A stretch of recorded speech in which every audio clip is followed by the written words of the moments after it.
Red ક્રોસની મહાન પરંપરા અને તેની મહાન પરંપરા અને તેની માનવ સેવા વિકાસની વાત કરવા પસંદ થઈ છું.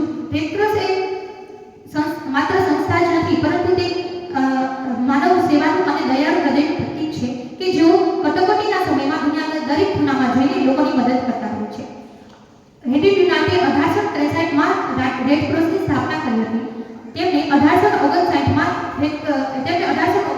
સેલ્ફના યુદ્ધમાં મોટી સંખ્યામાં ઘાયલ થયેલા સૈનિકો અને માનવતા મૂંઝાઈ જોઈ હતી. આ જોઈને તેમને વિચાર આવ્યો કે માનવતાને પ્રત્યેની તેમની માનવતાના પ્રેમ પ્રત્યે તે પ્રેરાયા હતા અને તે ઘાયલ સૈનિકોની મદદ કરવા માટે તેમને જરૂર જણાવી હતી. તેમજ રેડ ક્રોસ संस्था द्वारा जरूरत जनाई હતી. डॉक्टर कलाम कहते हैं कि ज्ञान की शक्ति है, पर वही हमें मानवता के